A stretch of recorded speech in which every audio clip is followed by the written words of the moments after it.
हमारी गाड़ी बच गई। और अच्छा हुआ ये लोग ने फोन करके हमें पार्किंग लॉट में बुला लिया। अगर ऊपर किसी को पता चल जाता तो भाई साहब के आगे तो पूरी पोल खुल जाती। अच्छा है कि भाई साहब दोपहर तक सोते ही हैं।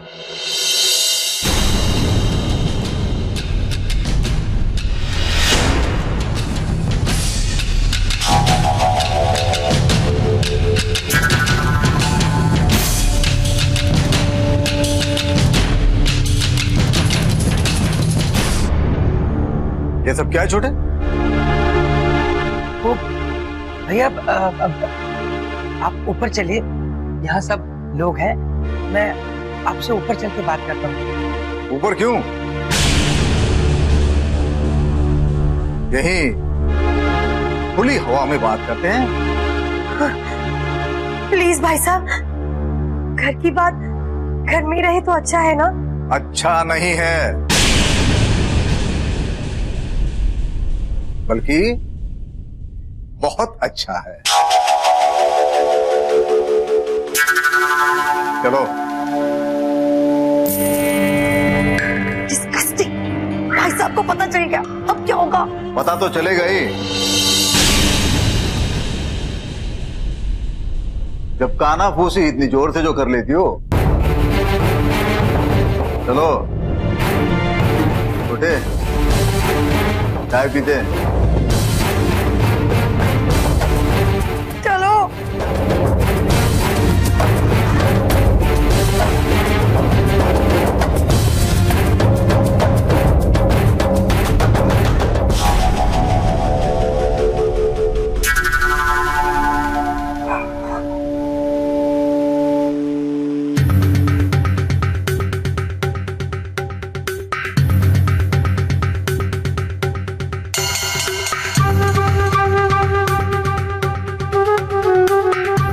आप लोग खड़े क्यों हैं? बैठिए। हाँ, अरे अच्छा हो गया, आगे रखो। कहाँ जा रहे हो? रुको। अरे भाई, तुम्हारे देवर और देवरानी जी कुछ कहना चाहते हैं।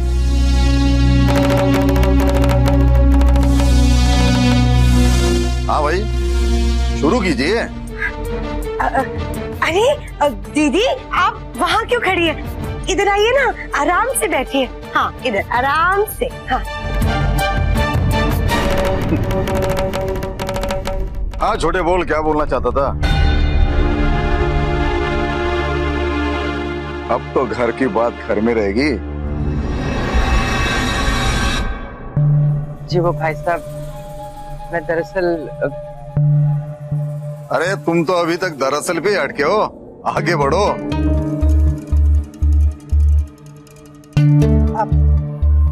भाई साहब,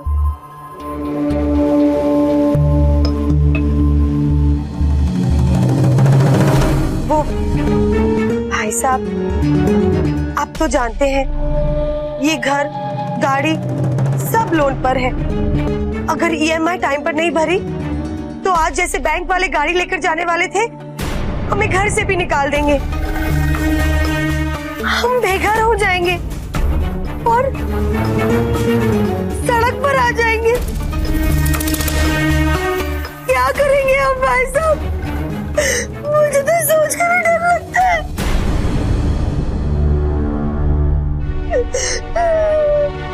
भाई साहब, अब बस आप ही का सहारा है।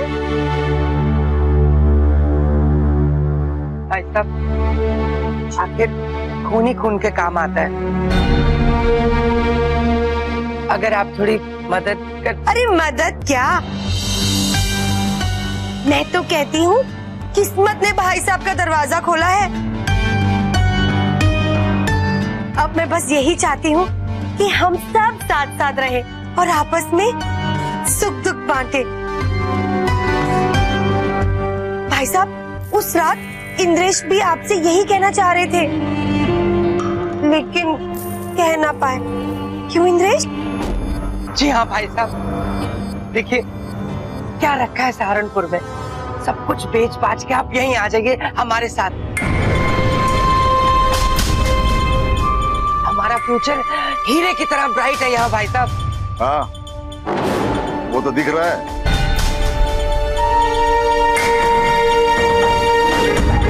भाई साहब, बस थोड़ी सी मदद की जरूरत है। वैसे तो हमारी इशू बहुत बड़ी स्टार है, 1-2 महीने में उसे बड़ा रोल भी मिल जाएगा, लेकिन अब थोड़ी सी तकलीफ है।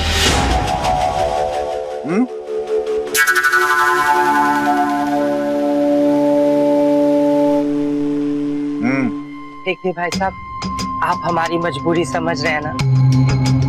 देखिए हमारा कोई गलत इरादा नहीं है, और फिर माही की पढ़ाई भी बड़े अच्छे से हो जाएगी यहाँ पे। हाँ।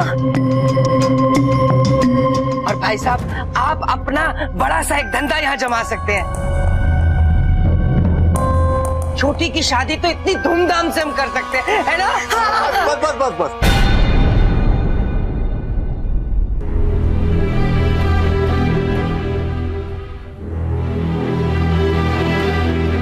तो छोटे, तेरा ये कहना है कि सहारनपुर वाला अपना घर मैं बेच दूं? हाँ भाई।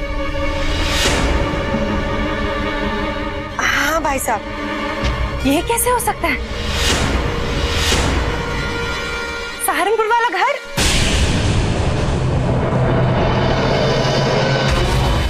सहारनपुर का घर गिरवी है, ये बात सिर्फ तुझे और अम्मा को पता है, और किसी को भी इस बात की भनक तक नहीं पड़नी चाहिए।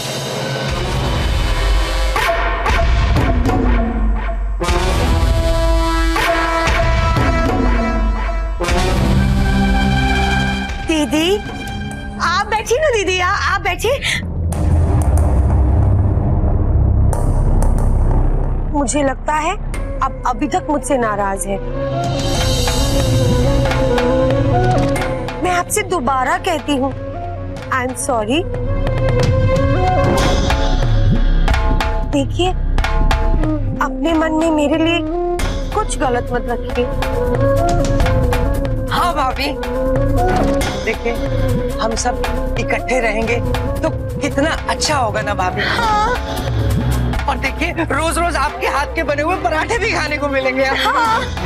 भाभी, ईशु और माही दोनों कितनी खुश रहेंगी साथ रहकर। हाँ। और हम दोनों भाई मुंबई की सड़कों पे सीना तान कर चलेंगे, क्यों भाई साहब? हाँ। बस भैया, आप हाँ कर दीजिए तो मेरा ये सपना पूरा हो जाए।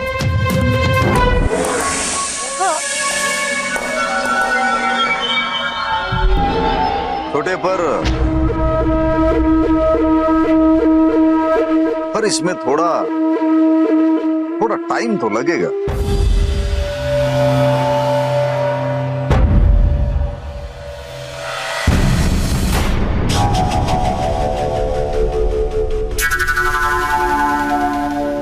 अरे भाई, 40 से 50 लाख का घर है।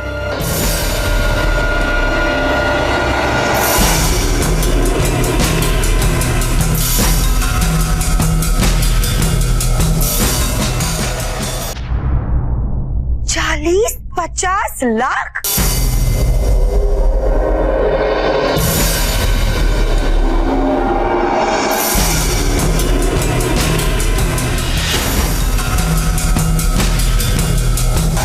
हाँ भाई, अरे अच्छा खरीदार मिल गया तो 60 लाख तक भी मिल सकते हैं।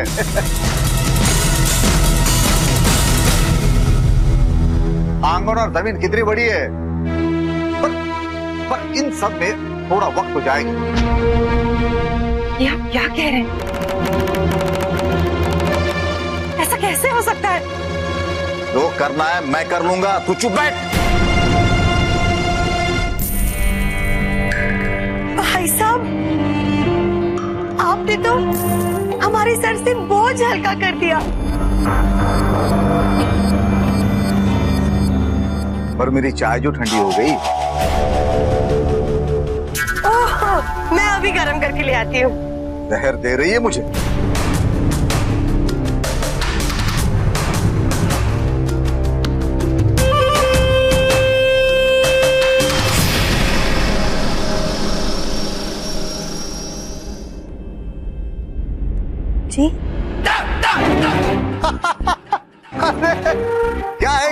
को बार बार गर्म करने से जहर बन जाती है। ओ भाई साहब, गुड जोकिंग, गुड जोकिंग। मैं ताजी बना कर लेके आती हूँ। हाँ, और साथ में कुछ खाने के लिए भी लाना। हाँ सोना, भाई साहब के लिए इम्पोर्टेड कुकीज लाओ। हाँ हाँ, इम्पोर्टेड कुकीज। देवरानी जी, मैं बना लाती हूँ चाय। नहीं नहीं दीदी, आपकी छोटी बहन है ना, मेरे होते हुए आप क्यों ये सब काम करेंगी? अब जब से यहाँ आई है, घर संभाला है, मुझे भी तो सेवा करने का मौका दीजिए। मैं अभी ताजा चाय बना कर लेके आती हूँ।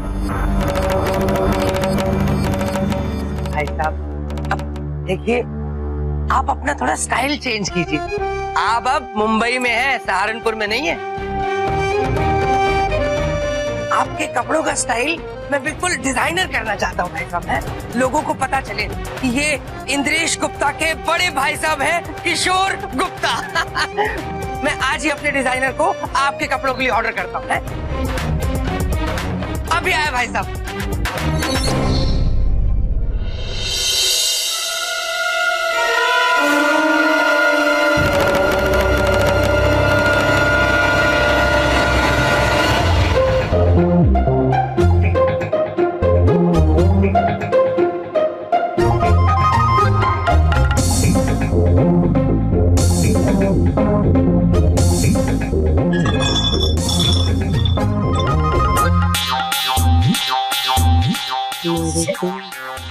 अपना तो टाइम ही खराब चल रहा है, इसलिए ऐसे मेड की तरह किचन में मर खप रही हूँ।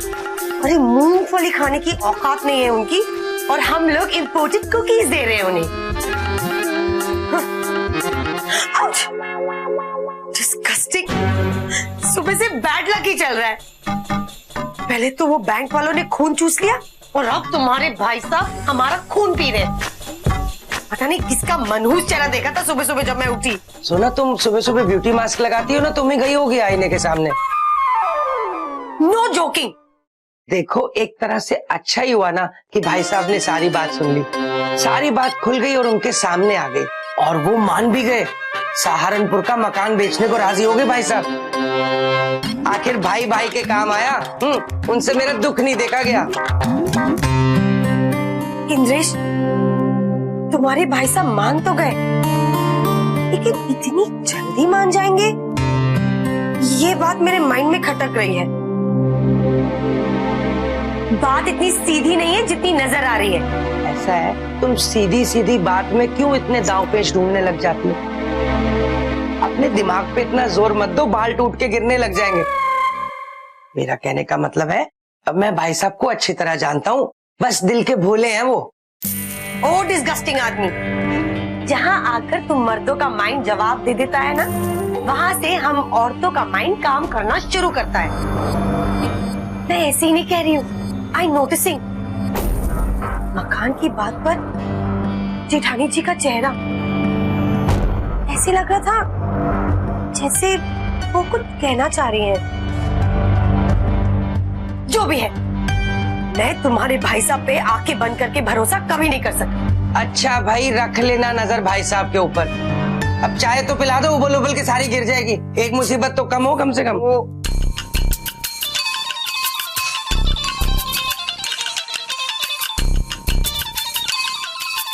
एक्सक्यूज मी सोना जी। हेलो, हाँ जी बोल रहा हूँ। हाँ जी जी जी जी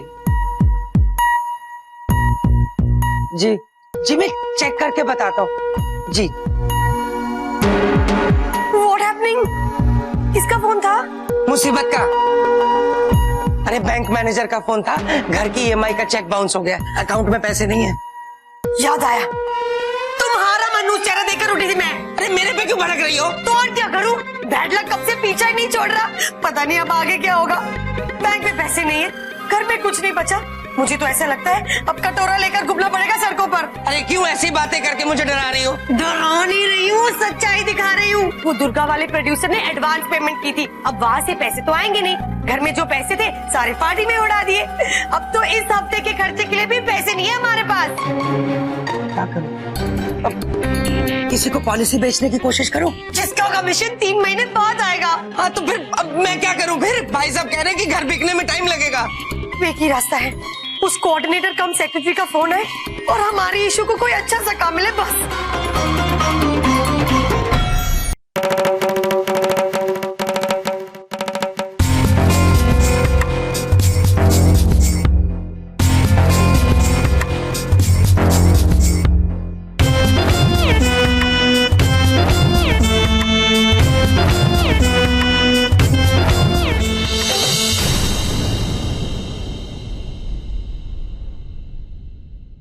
सहारनपुर वाला घर साहूकार के पास गिरवी पड़ा हुआ है। कैसे बेचेंगे उसे? फिर क्यों झूठा दिलासा दे रहे हैं इन लोगों को?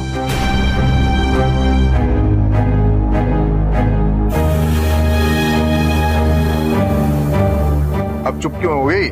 ये चाहे जितना बकले, तेरा ये कीमती और विशेष ज्ञान है मुझे नहीं चाहिए। जितनी तेरी अकल है उतना ही मुंह खोला कर। हाँ, सहारनपुर में आपकी एक गलती की वजह से बहुत जिल्लत सह चुके हैं हम लोग। अब यहाँ अपनों के बीच और ज्यादा शर्मिंदा होने की हिम्मत नहीं है मुझ में। अरे आज नहीं तो कल इन लोगों को पता चल ही जाएगा। हमारा घर गिरवी पड़ा है।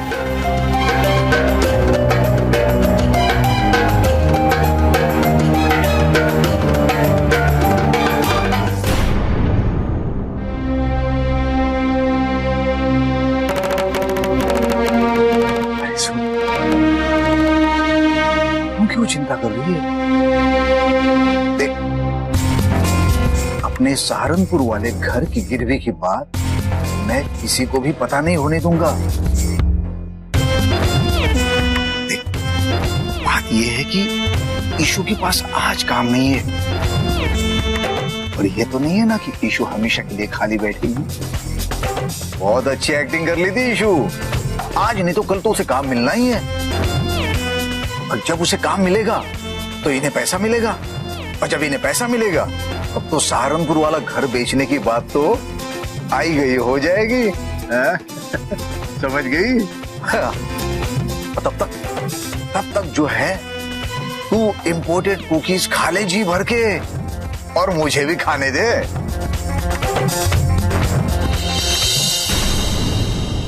गलत रास्ता गलत ही होता है। अरे भगवान ना करे ईशु को काम नहीं मिला तो है? क्या जवाब देंगे उन्हें? एक बार फिर से बेइज्जत करके हमें घर से निकाल देंगे। अरे मैं कहती हूँ कि ऐसी नौबत क्यों आने दे। अच्छा खासा कानपुर जा रहे थे, अरे कुछ भी कर लेते वहां, मेहनत मजदूरी कर लेते, मैं कुछ काम कर लेती, तो रोटी कम खा लेते। पर तू खा ले कम रोटी, लेकिन मेरा पेट नहीं भरेगा। सिर्फ रोटी से कुछ नहीं होता, बहुत कुछ चाहिए मुझे। अरे तुम लोगों के भविष्य की चिंता है मुझे।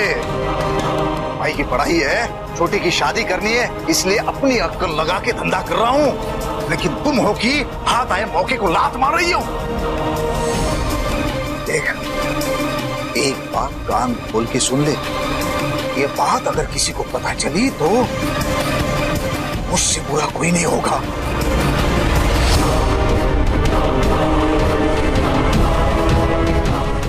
प्यार से समझा रहा हूं, समझ ले। नहीं समझी तो अपने तरीके से समझा दूंगा।